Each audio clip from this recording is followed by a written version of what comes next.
देखो बच्चों, कभी कभी ना बेटा केवल अभ्यास का काम रह जाता है। ये बहुत लंबी चीज़ है, ए इनवर्स और फिर ए इनवर्स निकालना, फिर समीकरण सॉल्व करना, अब बहुत लंबी यात्रा है।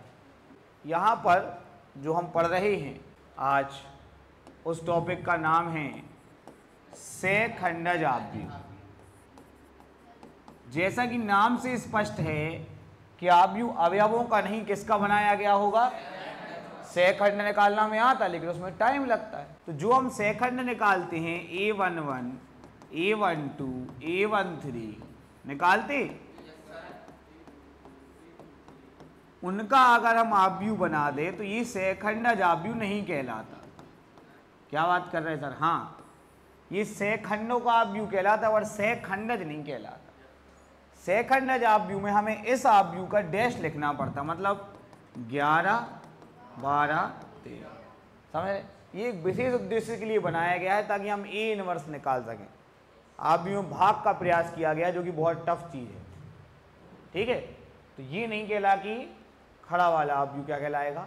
सहखंडज। ठीक है, और ये विशेष उद्देश्य से बनाया गया है ए इनवर्स निकालने के लिए। लेकिन चूंकि इतना टफ बन जाता हो जाता है कि अपन को पहले सहखंडज आव्यूह निकालना पड़ता है, उसकी प्रॉपर्टी पढ़नी पड़ती है। ठीक है, और एक बहुत ज़्यादा प्रॉपर्टी इसमें 2-3 साल से लगातार ऑब्जेक्टिव आ रहा है प्रॉपर्टी से, सब चर्चा करेंगे।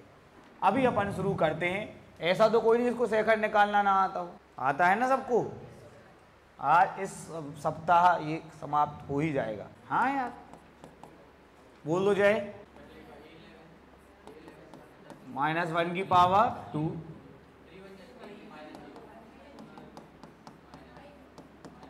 तो जितनी स्पीड है आप उतना कोई फायदा, क्योंकि अभी देखो ये 9 सेकंड निकाले, फिर आप भी बनाना, फिर आगे जाके आप भी का गुणा भी करना है, फिर इनवर्स भी निकालना, वो साइनिक भी निकाले कि सवाल में क्या क्या रहता है। और आते ही क्वेश्चन, जब 4 का आता तो ऐसे ही आता है, और ईजी है तो स्पीड बस बना लो। कितनी देर से तो कर रहा है, नहीं कर रहा है परी। अब यही करना है इस चैप्टर में, कुछ नहीं बचा इस चैप्टर। बस ये है कि बहुत सारा करना है। एक सवाल में साइनिक भी निकाला, सेकंड में निकाला, आप भी निकल रहे, भाग भी जा रहे, गुणा भी हो रहे। -1 की पावर 3, 2 1 कम 2, 5 दूनी 10। सही है। अब गलतियां नहीं करनी यार अपन को। फिर -1 की घात 4, बात नहीं, 0 + 6। पहली बैठ जाया करो बेटा। कितना आ गया? 6। पढ़ लो भैया तिवारी जी, बनता है? हाँ, ये बनता है। चलो बताओ, सब लोग शांत रहेंगे, तिवारी जी बताएंगे। हाँ तिवारी जी, कर लीजिए आराम से, हमको तो पता है। बताइए तिवारी जी। -1 की पावर 3 तो आ गई। हाँ सही बोल रहे थे आप, तो को नहीं। हाँ -0। शाबाश तिवारी जी, देखो बनता है, ऐसी बात नहीं। ये तो बनना है सब पे, है ना। बस यही तो मुझे खुशी है। क्या होता है कि सब पे बने तो अच्छा लगता है कि यार हाँ यार प्रॉपर क्लास चल रही। क्लियर हो गया बेटा जय? मतलब आपको अलार्म लगा के ये देखना है पर कितना टाइम लग रहा है इसमें, है ना। सबको अपना अपना टाइम, और सर हमें इतना टाइम लगता है 9 की 9 निकालने। चलो क्या बेटा? 1 धन 4, 1 5, 5 एकम 5। ध्रुव अलग हो जाओ वहाँ से, कहीं और बैठो। कच में नहीं ऐसे पगला रही है, हर चीज़ पे ही हंस रहे, समझ रहे। ये कोई मरे में जाए होता ही हंसन लगे, मरा को लूट होते को पगला। दो दोस्तों की रहती है ऐसी यार। 1 धन 4 पे ऐसे हंस रहे हैं जैसे मतलब खुद बड़े अंग्रेज। चलो 0 - 2, तो ये आ गया अपना क्या? -1 × -2 दैट इज इक्वल टू क्या रहता है? यहाँ बैठ लो। क्या रहता है? पूरा ध्यान अपना बटना नहीं चाहिए। अपन क्या होता है कई बार ओवर कॉन्फिडेंस में आ जाते हैं। ठीक है, -1 की घात 4,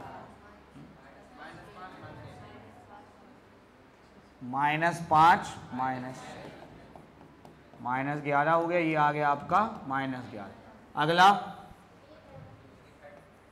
A32 -1 की घात 5, तीनों 2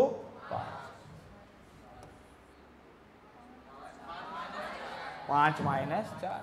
तो मेहनत करी अपन ने यार, है कि नहीं? क्या आ गया?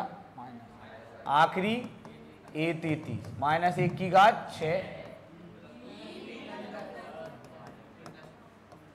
ये आपका एक ही आ गया, ये आ गया 5।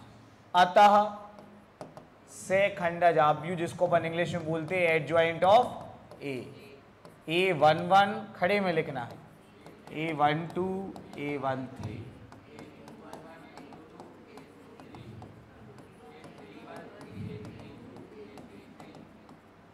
अब इस सप्ताह में मुश्किल है कोई नए बच्चे स्वीकार हो पाए, क्योंकि अब वो इतना ज़्यादा चीज़ें हो गई हैं कि वो आप फिर से इतना रिवाइज नहीं कर। गुणा में क्या बच्चा है उसको बताओ, थोड़ा बहुत गुणा कर लेता है वो।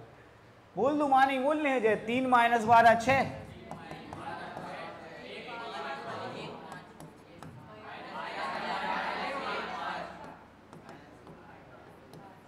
सही है। तो अब आप ये क्वेश्चन करना है तो कर लो, लेकिन इसको लिख लो, क्योंकि इसमें करने को मतलब नहीं है। अगला से चालू करो तो देखो आंसर सही आ रहा है, ठीक है। ये बहुत टुकड़ो, तो अगर एक बार जो मेन क्वेश्चन है समीकरण सॉल्व करना है, इनवर्स निकालना, आप देखना उसमें कितना लगता है अगर यहाँ पे स्पीड नहीं बनी तो। और आलस खाने, पता बच्चे मीन आलस खाते, अरे कितने करें।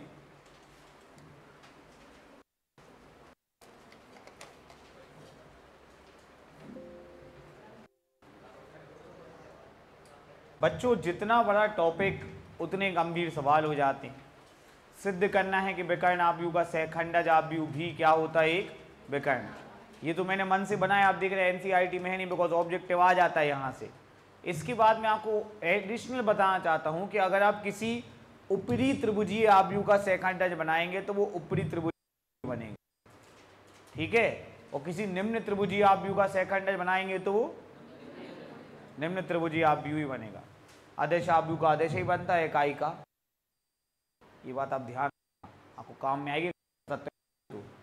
ना चाहो तो बता दे तो है ही यार।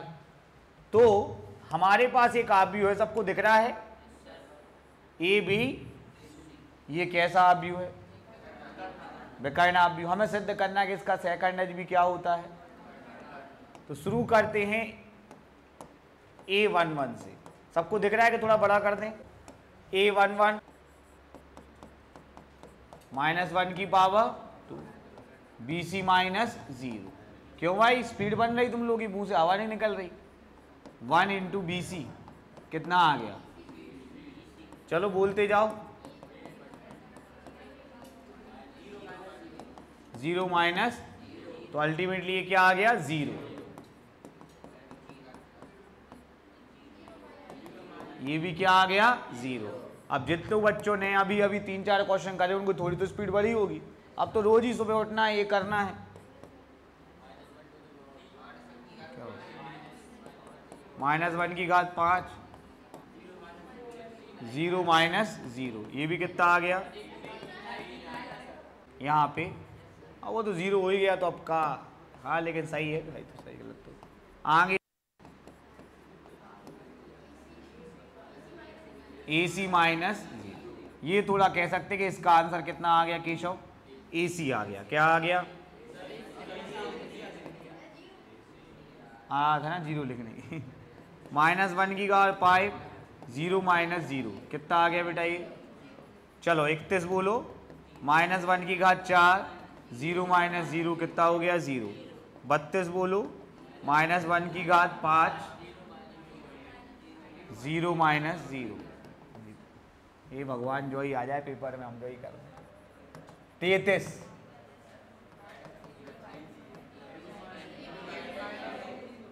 AB -0, तो ये आपका आ गया आपका 1 × AB that is equal to AB। तो अब हम बनाएंगे एडजॉइंट ऑफ A।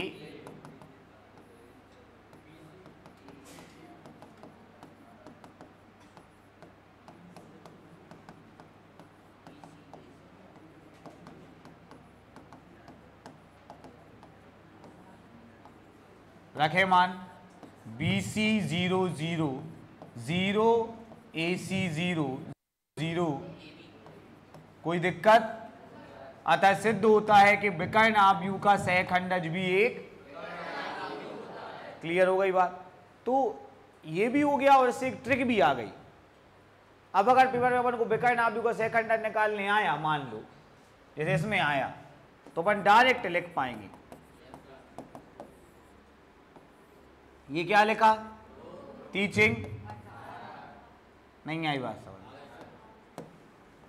ये क्या लिखा है? 3 लिखा है, 2 ही छिंग।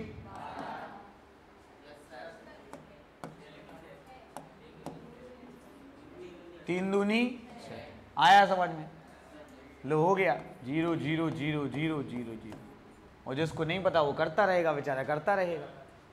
आई बात समझ में कि नहीं? अब आपका सर डायरेक्ट ही तो बता देते, हाँ बता देते, पर उससे कुछ इफेक्ट नहीं पड़ता। अब आप में से कोई एक बच्चा होगा जो कल मन से एक ऊपरी त्रिभुजीय आव्यूह बनाएगा, उसका सहखंडज निकालेगा, मुझे आके देखिए सर ये आया, आपने कहा था कि ऊपरी त्रिभुजीय आव्यूह आएगा, ऊपरी त्रिभुजीय आव्यूह ही आया। जिसको होशियार बनना है रियल में, जो सर के भरोसे बेटा वो आज बताएंगे कल भूल जाएंगे, जो तुमने खुद से निकाला वो तुम नहीं भूलोगे। समझे? सिंपल है, तो सर ने बताया वो भी अच्छा लग रहा है, लेकिन आप कल भूल सकते हो। इसका आंसर बता दें। हाँ, -6 3। गुड, सबको समझ में आ गया? नित्या को आ गया? नित्य ट्रिक समझ में? Yes sir. हाँ, क्लियर है ट्रिक एकदम? कुल मिला के अगर एक यहाँ निकाला तो इन दो का गुणा कर दो, इसका निकालना तो इन दो का, और इसका करना तो इन दो का। अब जितने समय याद रख पाओ। तो ये बहुत लंबी जर्नी जानी है। इनवर्स निकालना है, सारणिक निकालना है। विकर्ण आव्यूह में हर समय एक ट्रिक उपलब्ध होती है। गुणा करने की भी ट्रिक बताई थी कि सीधा गुणा कर देना, याद है? विकर्ण आव्यूह में हमेशा ट्रिक उपलब्ध रहती है। ठीक है, चलिए अभी कर लीजिए बेटा। और सिद्ध होता है कि विकर्ण आव्यूह का सहखंडज भी एक विकर्ण